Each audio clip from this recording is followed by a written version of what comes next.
So the question came up if the recipe gets saved automatically and if there is a message coming up.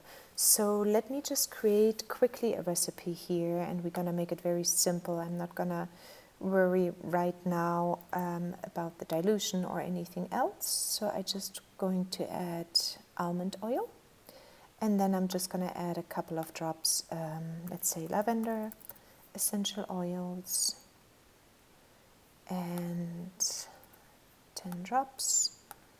And then I'm going to put it into an amber glass bottle of 30 milliliters, and I'm going to use only one amber glass bottle.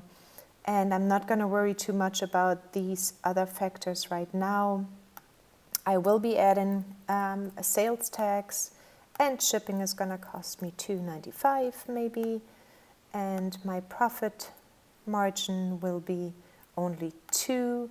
So the recipe cost is $5.31, the container $1.15, together it's $6.46, and then the profit margin is 2, so I would sell the blend for $12.92.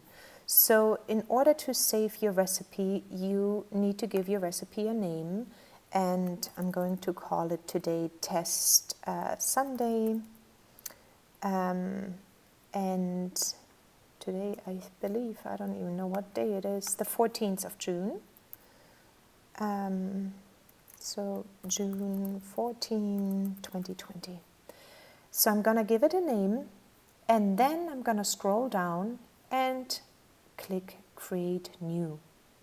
And then you will see right now, watch the top of the page here, there will be a small message coming up, Recipe Saved. So I'm going to go ahead and click Create New. And here is the message, Recipe Saved.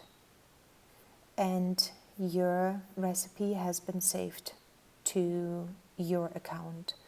And then you can go ahead and click Clear and start over with a new recipe. So just keep in mind, it doesn't save automatically because it needs a recipe name, and you have to scroll down to create a new recipe, and then the message will come up. So I hope that was helpful. Okay, I talk to you soon. Bye. Have a nice Sunday.